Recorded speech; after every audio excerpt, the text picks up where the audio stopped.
chamadas doenças ocupacionais estão previstas na lei. Empresas e empregados devem ficar atentos para que o ambiente profissional seja o mais saudável possível.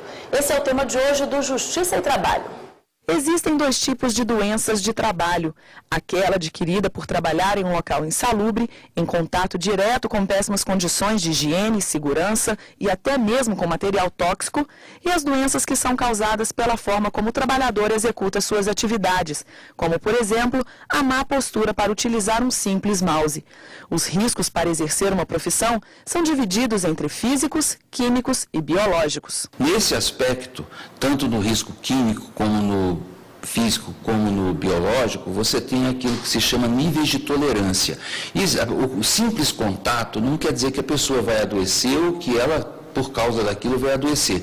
Até um certo limite, você pode ter um contato constante sem grandes problemas. A partir dali, você vai ter a tendência ao adoecimento ou de uma vez ou um adoecimento gradual. Para garantir um ambiente saudável para os funcionários e com o menor risco possível, as empresas são obrigadas a realizar anualmente 2 avaliações, como explica o médico. Elas vão fazer avaliações que seriam o PCMSO e o PPRA. O PCMSO vai ver a saúde ocupacional de cada trabalhador na sua função, no seu posto de trabalho e quais são os riscos aos quais eles estão expostos.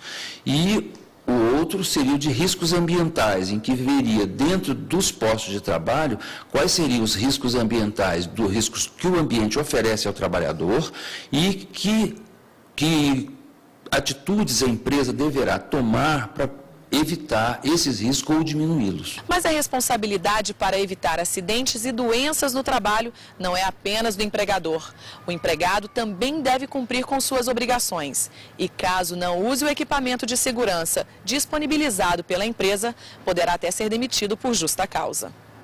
O convidado de hoje para falar sobre o assunto é o advogado Carlúcio Campos. Boa tarde. Boa tarde. Todo acidente, todo tipo de problema desse tipo, né, no trabalho, ele pode ser indenizado, deve ser indenizado? Doenças psicológicas, por exemplo? Não necessariamente. A grande pergunta que tem que ser feita e ser respondida é se aquela doença ou aquele acidente foi ocasionado por algum evento onde se responde a seguinte pergunta: houve culpa do empregador, indireta ou indireta? O empregador poderia ter evitado aquele acidente ou aquela doença? Se a resposta for sim, aí sim a Justiça certamente condenará o empregador ao pagamento de uma indenização. Se não, aí não haverá indenização. Por exemplo, o uso de um mouse, como a gente viu na matéria, né? Quer dizer, o empregador pode dar um curso, ele vai falar, olha gente, tem a postura correta e tudo mais no seu ambiente de trabalho. Mas o empregado pode não, né, fazer isso, não cumprir com essa ordem. E aí, nesse caso? Isso acontece também muito na construção civil, quando o empregado não usa o capacete, né? Nessas situações, o empregador, a jurisprudência tem encaminhado no sentido de que o empregador deve fiscalizar para que o empregado faça bom uso daqueles EPIs que lhe são fornecidos.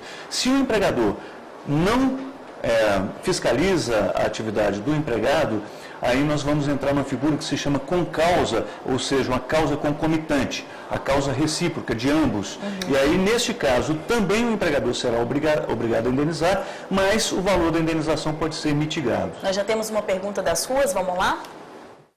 Meu nome é José Antunes, eu sou auxiliar de cozinha. Eu gostaria de saber, se a doença for confirmada, eu tenho direito à indenização?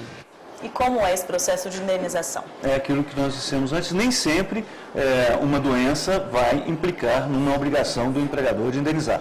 Vai depender da resposta que se dê à pergunta: houve culpa direta ou indireta do empregador para essa circunstância? O grande detalhe aí também é que, às vezes, o empregador não registra o empregado, né? Ele deixa de fazer a contribuição previdenciária, de recolher a contribuição previdenciária. Aí, neste caso, mesmo não havendo culpa do empregador, ele pode ser responsabilizado no pagamento de indenização, uma vez ilegal. Exatamente. Né? Nesse caso, quando a doença é psicológica, Por exemplo, a pessoa teve assédio moral, enfim, e ela diz que foi ali no trabalho, por conta desse trabalho, que ela contraiu essa doença. Nessa hipótese também vai se buscar a resposta a essa grande pergunta. Houve culpa do empregador? Às vezes quem provocou esse assédio não foi o empregador, foi um preposto dele. Neste caso, se o empregador tomou conhecimento daquele assédio e não tomou providências contra aquele preposto, ele pode responder também pela indenização que o empregado busca. Outra pergunta? Meu nome é Isabel, hoje eu sou aposentada. A empresa é obrigada a pagar o exame preventivo? Esse exame periódico, ele é obrigatório, né? A gente viu na matéria. Por que ele é obrigatório? Ele é obrigatório exatamente para que se previnam doenças como aquelas que não são decorrentes do trabalho ou até aquelas mesmas que são decorrentes do trabalho em função da atividade desenvolvida. É para se evitar que o empregado tenha aquela doença ou as complicações daquela doença. Quer dizer, isso é bom até para a empresa, né? Mas neste caso da pergunta, não me parece ser a hipótese, uma vez que aquela senhora já estava aposentada. E aí não há que se falar mais em exames periódicos. Aí, nesse caso, que tipo de benefícios, por exemplo, esse demitido, a pessoa que é demitida, tem nos direitos previdenciários? A pessoa que é demitida, muitos trabalhadores imaginam que o fato dele ter sido demitido o impede de receber benefícios previdenciários, como o auxílio-doença, até mesmo a aposentadoria de uma doença desencadeada ao longo do trabalho. Isso é equivocado porque, na verdade, ele continua segurado da Previdência nos 12 meses subsequentes ao rompimento da relação de emprego. Então, se ele foi dispensado, mas ele acha que ele tem uma doença e que ele tem direito a um auxílio-doença, ele pode buscar isso do INSS. Ok, uma outra pergunta? Meu nome é Lília, eu sou vendedora e eu queria saber se eu sofrer um acidente a caminho do trabalho, se a empresa pode se responsabilizar. A caminho do trabalho, ainda não está no trabalho, e aí? Voltamos àquela grande questão, né? Houve culpa do empregador? Sempre tem que fazer essa pergunta, né? Sempre tem que fazer essa pergunta. Às vezes não. Por exemplo, uma empresa de ônibus tem um motorista que é um relapso, que é um desidioso, que é um irresponsável. Neste caso, e acontece um acidente no trajeto residência-trabalho ou vice-versa. Neste caso, o empregador não é responsabilizado. Quem vai ser responsabilizado vai ser aquela prestadora do serviço, no caso, a dona da empresa de ônibus. Ok, muito obrigada pela sua participação. Nas ordens.